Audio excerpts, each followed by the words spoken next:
If a man came into your life, wouldn't you want to compromise? The question is soft, almost polite. The answer is not. Stupid, she fires back. A man comes into my life and I have to compromise. You must think about that one again. It's more than a sharp retort. It's the sound of a woman drawing a line in a world built to erase her. In Hollywood, where fame and power are wrapped in golden light, another truth sits in the shadows, rarely named out loud. For decades, countless black actresses walked into this industry with full hearts, training, talent, and the quiet hope that hard work would be enough. Instead, many found themselves standing in front of doors held shut by powerful white men, studio heads, producers, directors, husbands, men who, according to many accounts, could decide whether a black woman's star rose, stalled, or vanished. Some of these women lost money. Others lost roles. A few lost almost everything: career, home, health, even the will to keep going. The 15 stories in this file are not fairy tales. They are case studies in how a system can elevate a black actress one day and bury her the next, often through decisions made far away from the camera lens. Once you see the pattern, it becomes difficult to watch old movies the same way again. Sandra Edwards, a rising star extinguished after one night, turned into a crime scene. Hollywood in the early 1960s loved new faces. Sandra Edwards was one of them, a luminous black actress whose appearances in Hawaiian Eye and The Crowded Sky hinted at a long future on screens.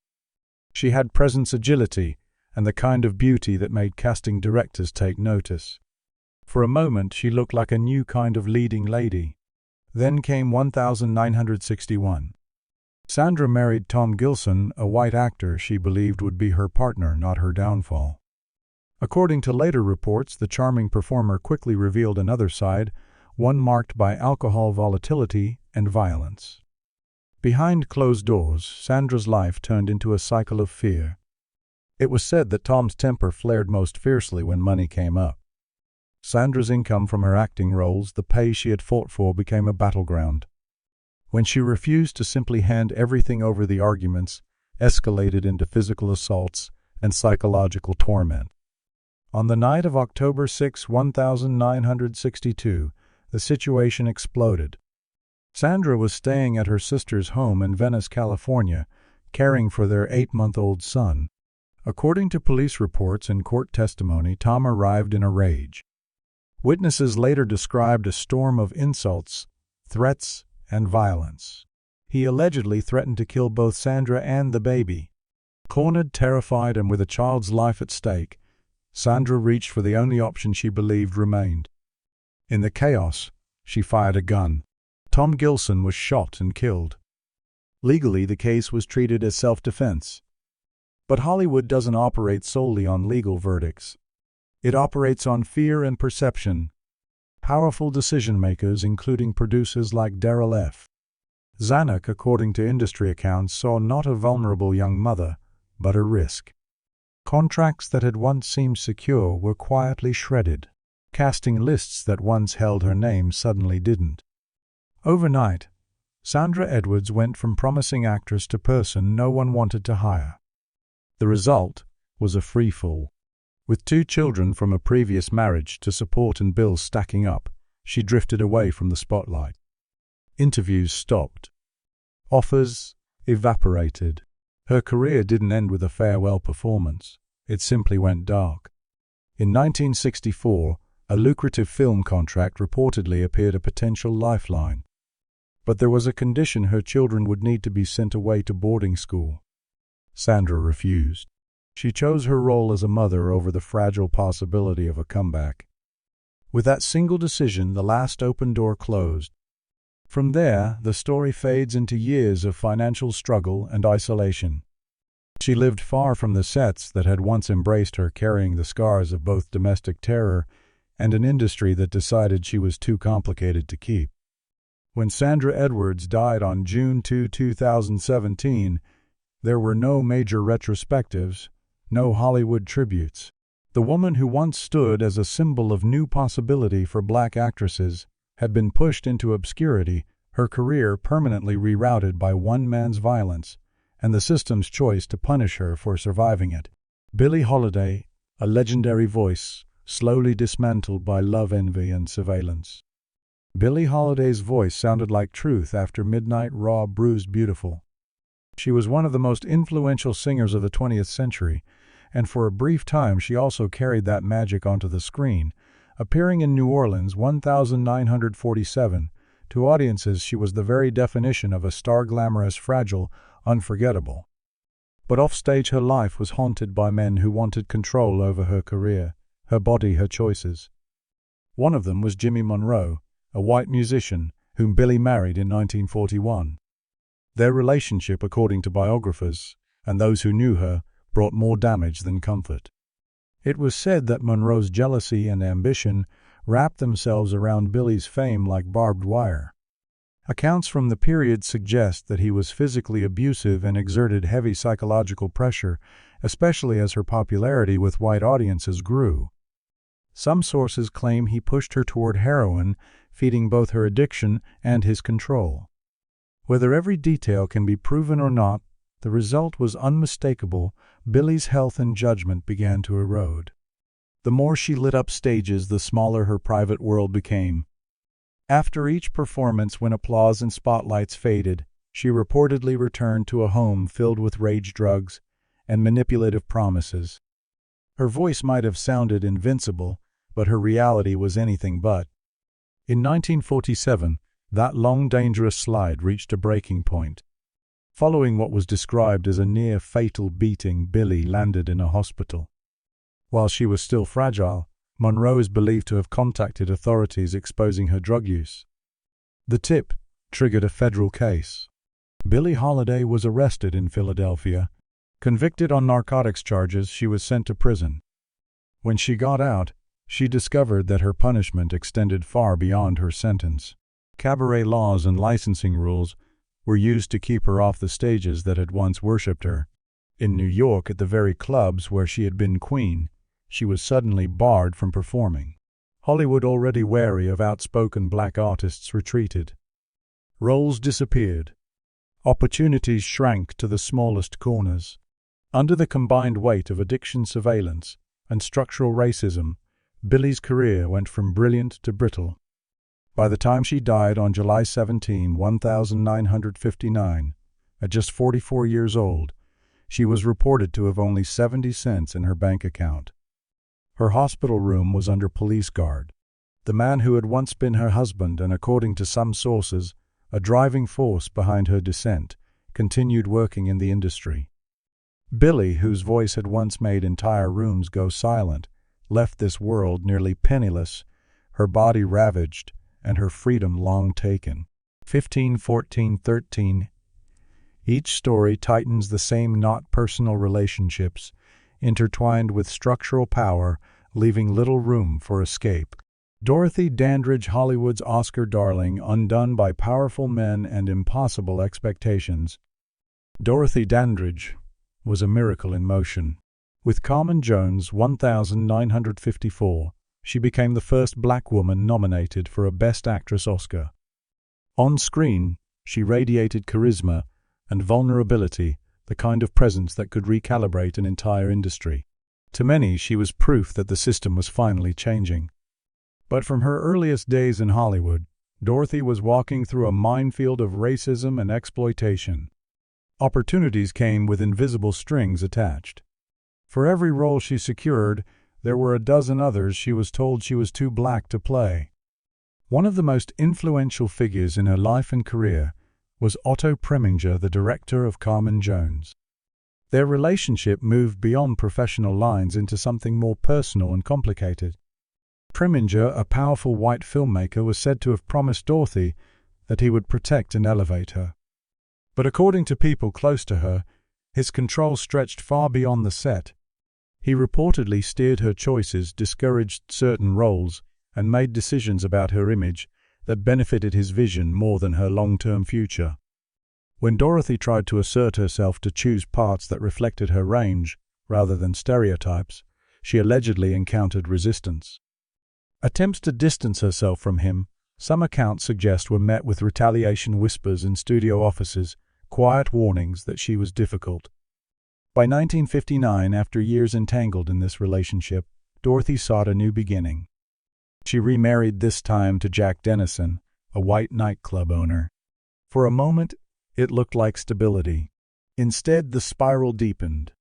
It was later reported that Dennison drained her finances through failed business ventures and reckless spending. While Dorothy was trying to hold on to her career and care for her daughter, who had significant medical needs, her bank accounts were allegedly being emptied behind her back.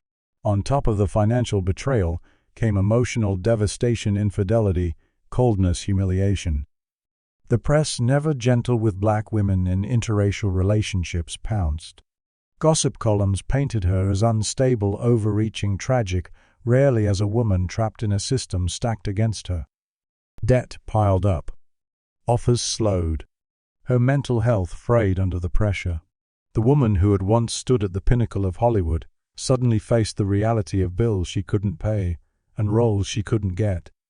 On September 8, 1965, Dorothy Dandridge was found dead in her West Hollywood apartment.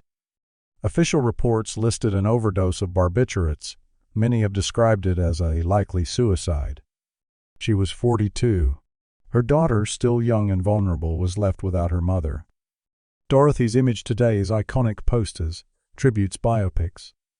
But behind the myth is a woman whose life was repeatedly steered, restricted, and ultimately broken by powerful white men who controlled studios, finances, and narratives.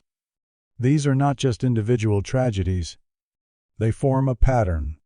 Women who dared to shine, women who were black, ambitious, and unwilling to shrink, found themselves up against more than bad luck. They faced systems where a single powerful man's anger or envy could derail a lifetime of work. And this is only the beginning. Diana Sands, the stage flame, punished for saying no. Diana Sands was the kind of actress who didn't just perform a role, she occupied it. Her work in A Raisin in the Sun, 1961, on Broadway and on film, made her a symbol of strength and complexity for black women watching from theater balconies and cramped living rooms. She was proof that a black actress could carry a story's emotional center without shrinking. But as her star rose, she refused to accept the narrow box the industry tried to shove her into. And that decision, according to many who later spoke about her career, came with a brutal price. In 1964, Diana reportedly clashed with Joseph Papp, the powerful white producer behind New York's Public Theater. During the casting process for The Owl and the Pussycat, she pushed hard for the lead role, a part that would have allowed her to play a woman with desire, agency, and messy humanity, not just another stereotype. She wasn't asking for a favor.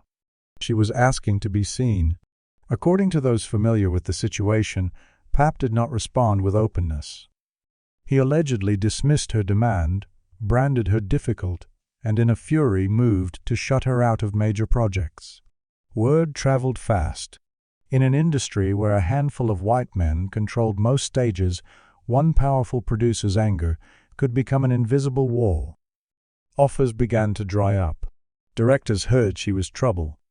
The woman who had once electrified Broadway found herself quietly dropped from shortlists.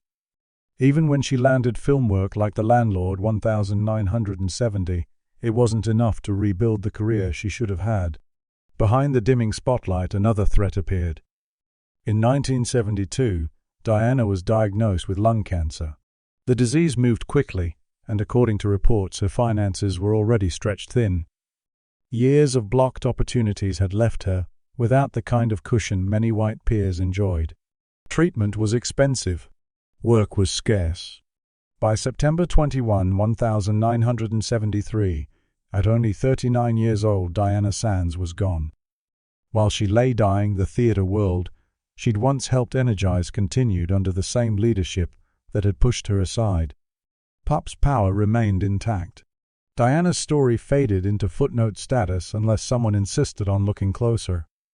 Josephine Baker, the black legend, broken by a pen and a file. Josephine Baker was more than a performer. She was an event. On Parisian stages in feathers and glitter, She shattered expectations of what a black woman could be: playful, political, powerful.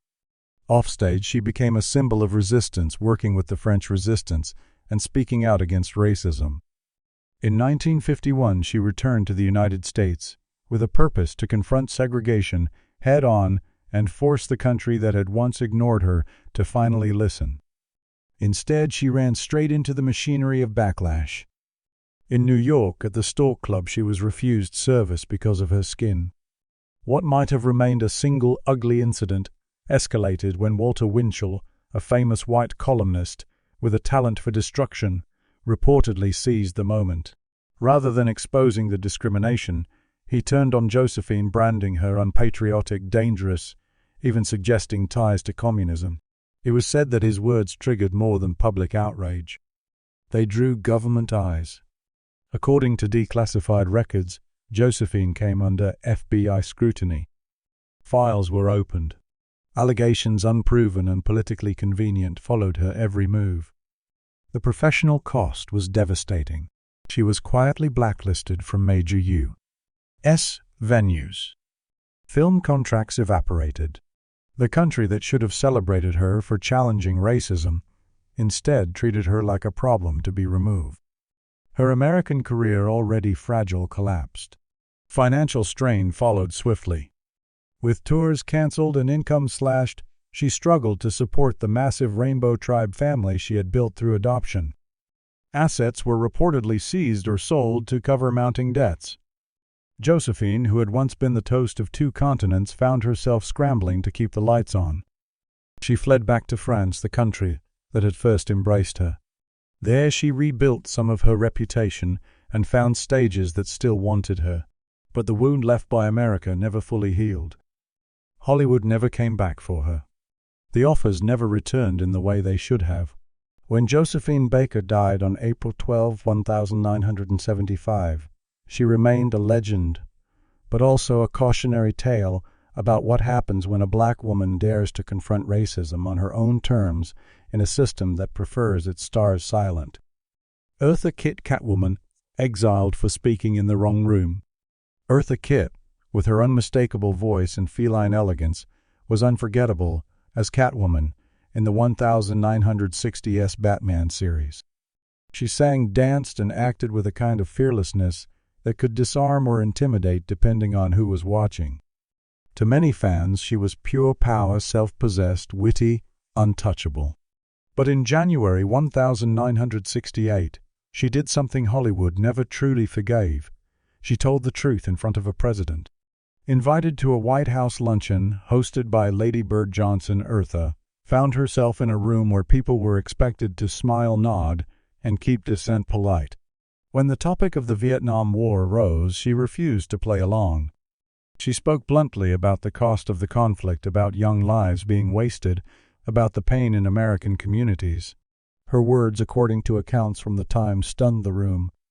President Lyndon B. Johnson was reported to be furious.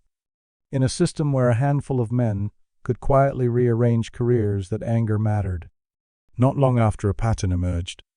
Articles painted Eartha as unstable, troublesome, even dangerous. Reports say the CIA compiled a file on her, labeling her a security concern. Bookings in the United States dried up. Opportunities she had earned over years of work disappeared almost overnight. She wasn't formally charged with anything. She was simply removed. Eartha spent years in Europe, performing in Paris and other cities, far from the stages and studios that had once celebrated her. She worked, but it was never quite the same. The career that had been ascending was now bent sideways by a moment of public honesty for which powerful white men seemed determined to make her pay. When she finally returned to the U.S. in the late 1970s, some work came back with her. But the trajectory she should have had, the roles, the films, the big-budget vehicles, never fully materialized. The shadow of that White House luncheon followed her for the rest of her life, until Eartha Kitt's death. On December 25, 2008, truth lingered. A single afternoon of telling the president what he didn't want to hear had cost her years of opportunity. Hazel Scott, a piano genius silenced by a file in a drawer. Hazel Scott was brilliant. A prodigy on piano, a captivating performer on stage and screen, she became one of the rare black women in the 1940s to cross over into mainstream Hollywood, appearing in films like Rhapsody. In Blue 1945, she was elegance and fire in equal measure. But Hazel wasn't content to just play. She insisted on dignity. She refused to perform in segregated venues. She publicly condemned racism. And in an era soaked in paranoia and retaliation, the combination black, outspoken, visible drew dangerous attention.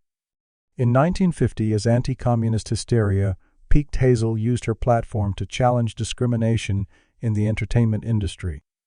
According to later reports and declassified documents, her name soon appeared on J. Edgar Hoover's radar.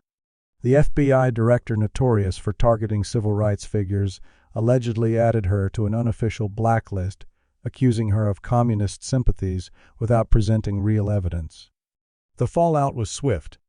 Hollywood producers, under pressure both spoken and unspoken, began to drop her. The Hazel Scott Show, one of the first U.S. television programs hosted by a black woman, was canceled. Concerts were postponed or quietly erased from schedules. Without her primary income, Hazel's life unraveled. She sold her New York home. Work became erratic, then scarce. Public visibility dwindled. Depression and exhaustion reportedly pushed her into a mental health crisis. By 1952, she was hospitalized, a devastating blow for someone once seen as nearly unstoppable. She continued to perform in smaller settings, sometimes abroad, but she never regained the power and reach she had before the blacklist. The industry moved on. Her resistance remained in the footnotes. Hazel Scott died on October 2, 1981, in relative obscurity, an extraordinary talent whose career had been strangled, not by lack of ability, but by the stroke of a pen in Hoover's office. Freddie Washington, punished for refusing to erase herself. Freddie Washington's face was unforgettable, sharp features, light skin eyes that seemed to hold 1,000 questions. As Peeler in Imitation of Life, 1934, she delivered a performance that cut deep, playing a light-skinned black woman who tries to pass as white. Ironically, the role that made her famous resembled the very choice she refused to make in real life. After the film's success, Freddie's career should have exploded. Instead, she ran headfirst into Hollywood's obsession with race. According to accounts from colleagues and historians, studio power broker Louis B. Mayer and others saw her as someone who could pass on screen if she was willing to deny her black identity publicly. The story goes that she was encouraged, even pressured, to present herself as white to land leading roles. Freddie refused. She insisted that she was a black woman and would not disown that for a contract. The industry response was swift and cruel. Mayer and other executives reportedly began to shut her out of major parts. Instead of climbing the ladder, she found herself relegated to minor roles or simply not cast at all. Rumors swirled that she was uncooperative, too proud. By the late 1930, Hollywood doors had essentially closed. Freddie left for Harlem, where she worked in theater and activism, supporting black arts and civil rights. But the pay was nowhere near what a film career could have offered. To survive, she took jobs outside, performing secretarial work, odd jobs, whatever kept her afloat. Her refusal to erase her identity had cost her an entire trajectory. Freddie Washington died on June 28, 1994. For decades, her name was missing from mainstream discussions of film history, not because she lacked talent, but because she refused to become what white studio heads wanted her to be. Juanita Moore, Oscar-nominated, but never allowed to escape one box. Juanita Moore's performance as Annie, in Imitation of Life 1959, is the kind that stays with you long after the credits roll. Her quiet strength, grief, and love earned her an Academy Award nomination for Best Supporting Actress, an astonishing achievement in an era thick with racism. But the character she played, a self-sacrificing black mother with almost no life outside her devotion, carried its own trap. Juanita knew it. According to those who worked on the film, she tried to push for more complexity in the role, more interiority, more humanity. But the white director at the helm, a powerful figure in the studio system, reportedly shut her down. When she persisted, he is said to have threatened to fire her. After the film's success, logic suggests she should have been flooded with opportunities. Instead, she faced a quiet wall. Industry chatter, allegedly seeded by that same director, began to brand her as difficult. Scripts that should have come her way went elsewhere. The Oscar nomination became a ceiling rather than a ladder. Juanita kept working, but mostly in small parts, bit roles on television, minor appearances in films. The major leading roles she should have been offered never arrived. Without consistent major contracts, her income dropped. She reportedly sold her home in the mid-1960s to stay afloat. She lived long enough to see some recognition and tributes late in life, but the career she deserved never materialized. Behind the applause for imitation of life was a quieter truth. One white director's grudge had helped limit how far she was allowed to go. Ruby Dee, a civil rights torch dragged through the shadows. Ruby Dee shone in a raisin in the sun, 1961, but her impact went far beyond the screen. Alongside her husband, Ossie Davis, she became a central figure in the civil rights movement, marching, speaking, writing, refusing to separate her art from her activism. In a different world, that courage would have been celebrated. In the America of the 1950s, it made her a target. As she and Davis spoke against racism and injustice, Ruby's name reportedly caught the attention of the House Un-American Activities Committee. J. Parnell Thomas, the committee's chairman at one point, was known for dragging suspected subversives into hearings and onto blacklists. Ruby, with her outspokenness and associations with other activists, was said to be marked as politically dangerous. Films she had been considered for suddenly slipped away.